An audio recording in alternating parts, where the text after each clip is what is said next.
Bonjour et bienvenue à cette 4e vidéo dans la série Le pain de la vie. Le message que j'ai envie de partager avec vous aujourd'hui n'est pas pour tout le monde, mais pour tous ceux qui, face à l'état catastrophique de notre monde et même, hélas, de l'Église souvent, cherchent comment vivre. Je constate qu'il y a de plus en plus de personnes qui, tout en étant convaincues que la vie chrétienne ne se vit pas tout seul dans son coin en autarcie, mais en communion avec des frères et des sœurs. En même temps, ces personnes souffrent d'une certaine solitude. Ils sont troublés et frustrés. Ils voient la simplicité et la convivialité de l'Église comme elle était dans le Nouveau Testament. Mais ils ont du mal à trouver ça aujourd'hui. Par exemple, dans le 2e chapitre des Actes des Apôtres, ils lisent, et nous lisons tous ceci.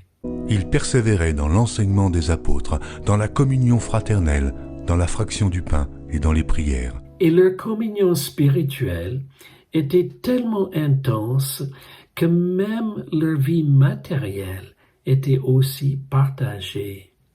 Ainsi, le même passage nous apprend que tous ceux qui croyaient étaient dans le même lieu.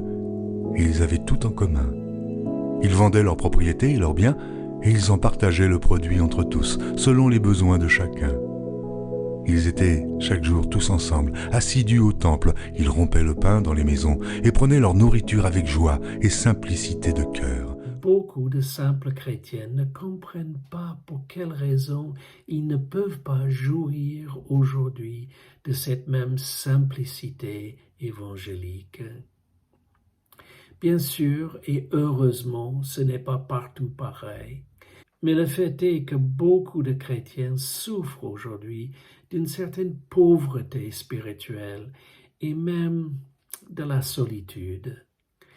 Si ce n'est pas votre cas, eh bien remerciez le Seigneur, criez Alléluia et passez à autre chose. Mais si par contre, vous vous retrouvez un peu dans ce que je viens de décrire, eh bien, je vous invite à rester avec moi quelques instants, car j'ai un message à cœur de partager avec vous. Le pain de ta vie dans nos mains sont unies en tes mains. Vous voyez autour de vous des gens qui semblent ne pas de tout ressentir les choses comme vous les ressentez, et vous ne pouvez pas partager vos sentiments avec eux parce que vous avez peur d'être pris pour quelqu'un de critique, de négatif, mais vous ne trouvez pas votre compte non plus dans la vie chrétienne telle que vous le voyez actuellement. Là où vous languissez d'entendre l'enseignement des apôtres, on vous propose souvent des discours ressemblant à des cours d'histoire, de philosophie, de théologie peut-être, ou pire encore de politique.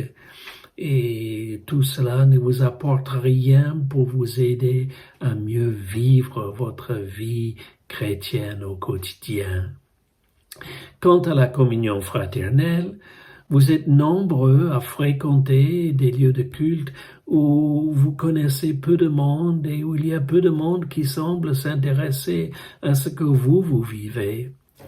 Pour certaines, même les temps de prière sont difficiles et une source de déception, parce qu'elles sont des deux choses l'une, soit tellement spontanées qu'elles sont même pas bien réfléchies. Alors on entend des prières où toutes les phrases c'est 2, 3 fois Seigneur, Seigneur, Seigneur.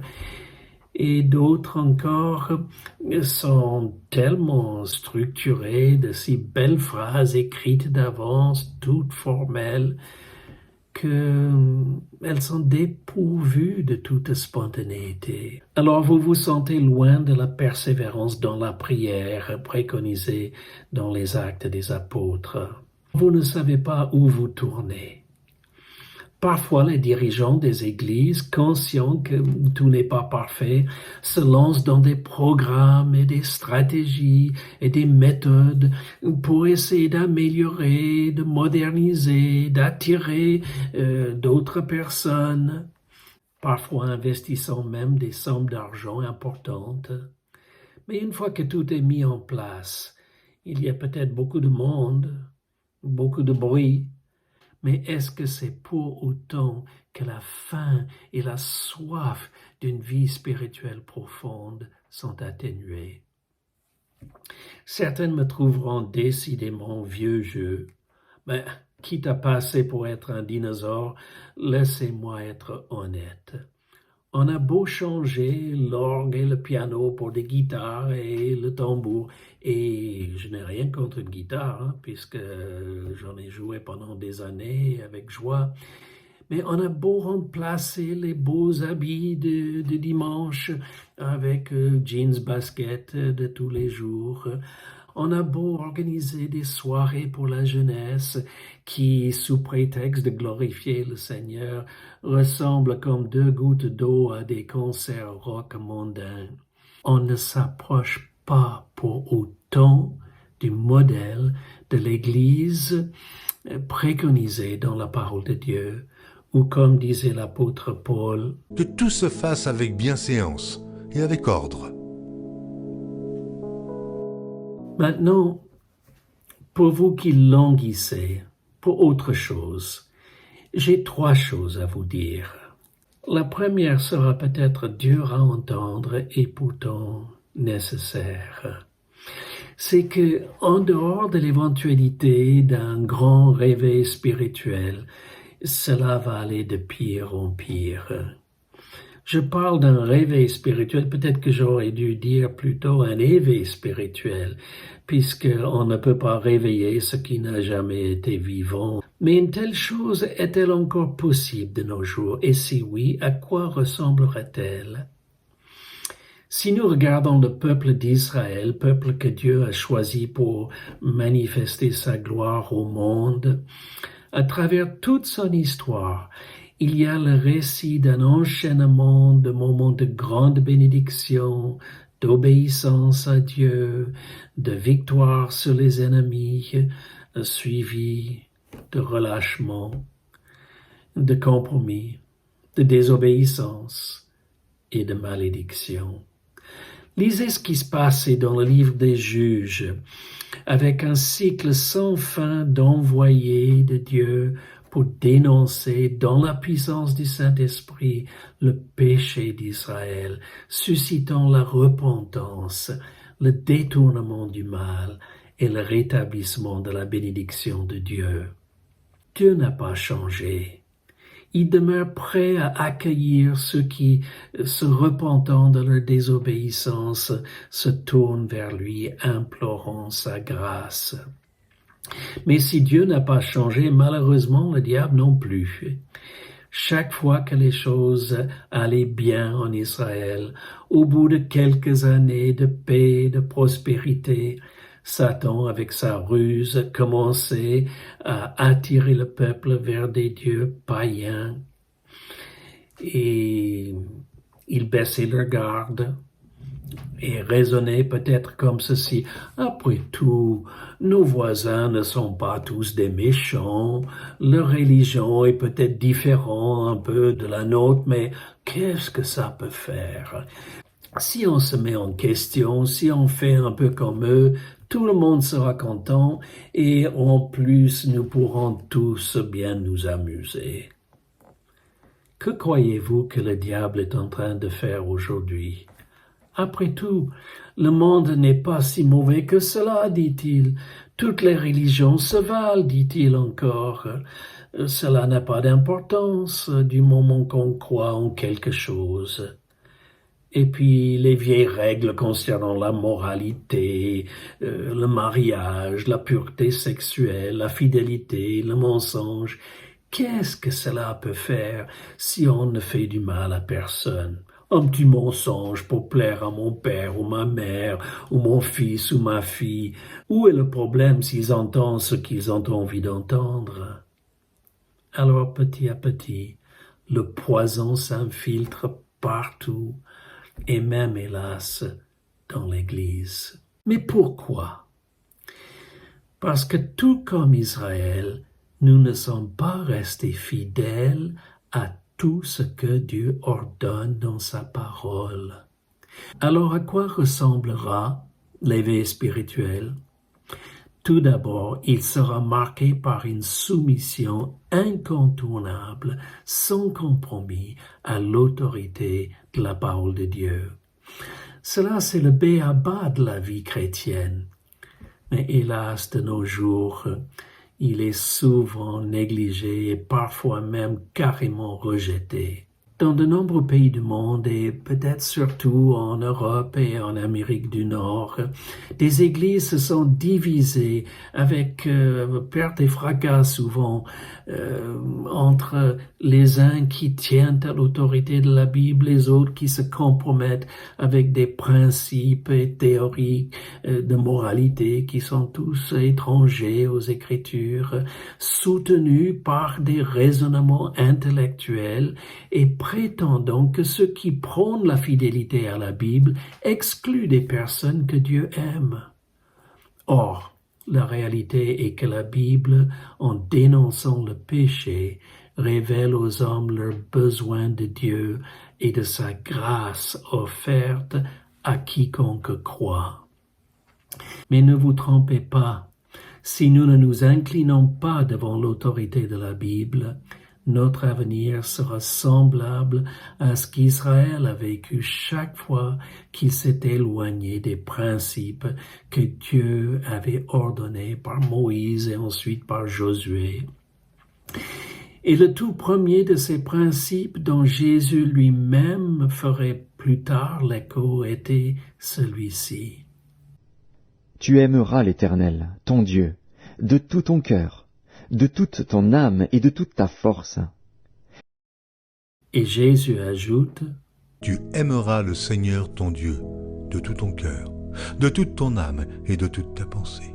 C'est le premier et le plus grand commandement. Et voici le second, qui lui est semblable. Tu aimeras ton prochain comme toi-même.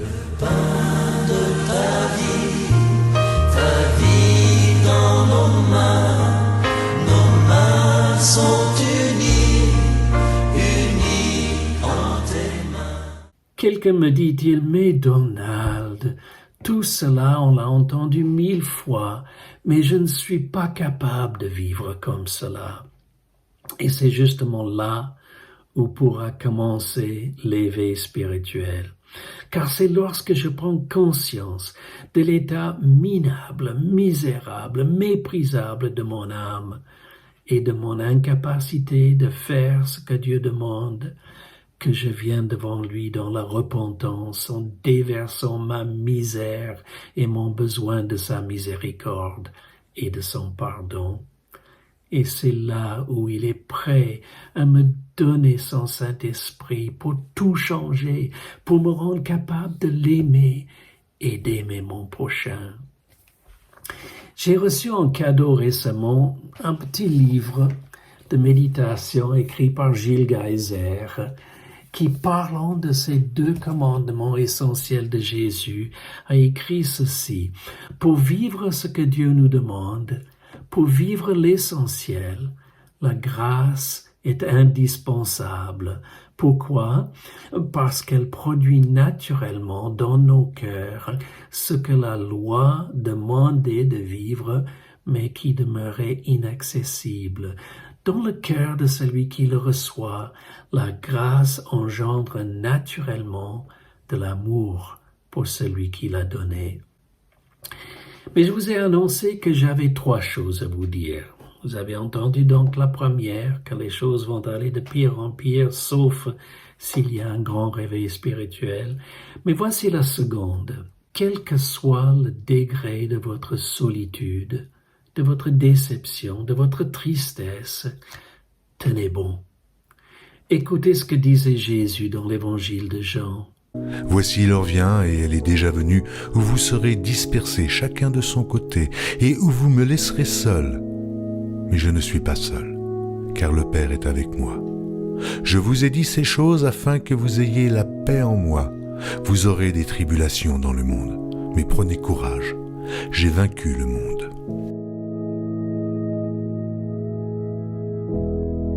Voyez-vous, vous êtes du côté des gagnants. Je me souviens de la liesse énorme il y a 25 ans lorsque l'équipe de France a gagné la Coupe du monde de football. On voyait et entendait même des petits gamins dans les rues qui hurlaient « On a gagné, on a gagné, on a gagné !» Mais tout cela, toute cette joie-là, c'est rien à côté de la joie qui sera la nôtre et pour l'éternité lorsque nous serons auprès de notre Sauveur. Tenez bon, tenons bon. Laissons-le par son esprit nous enseigner jour après jour comment l'aimer.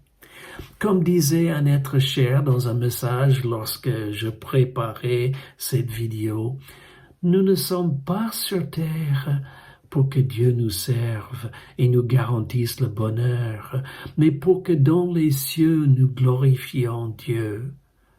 Et par sa grâce, nous n'attendons pas d'être au ciel. Nous commençons déjà maintenant. Et au milieu de toutes nos tribulations et même de notre solitude, nous éprouvons une joie énorme en apprenant jour après jour à aimer Dieu et par conséquent à aimer notre prochain. Laissons nos esprits être inondés et pénétrés par la parole de Dieu, car c'est elle qui sera toujours notre arme contre les ruses de notre ennemi, celui qui nous hait, parce qu'il est le Seigneur que nous servons. Et voici maintenant la troisième chose. Dieu nous appelle au travail.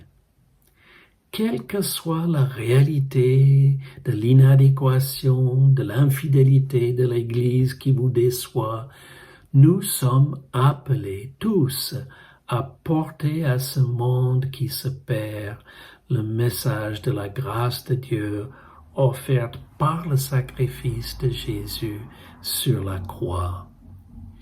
Nous n'avons pas encore été éprouvés comme l'apôtre Paul. Pourtant, malgré tout, il a persévéré et avec joie dans le ministère que le Seigneur lui a donné. Voici ce qu'il a dit.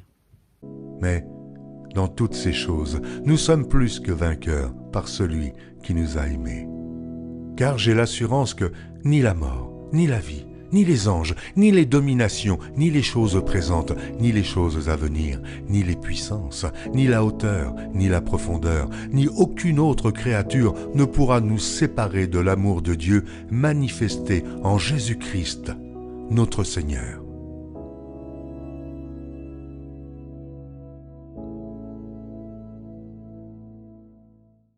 Amis, Dieu nous a confié la responsabilité d'annoncer au monde le message joyeux que son Fils Jésus sauve encore aujourd'hui.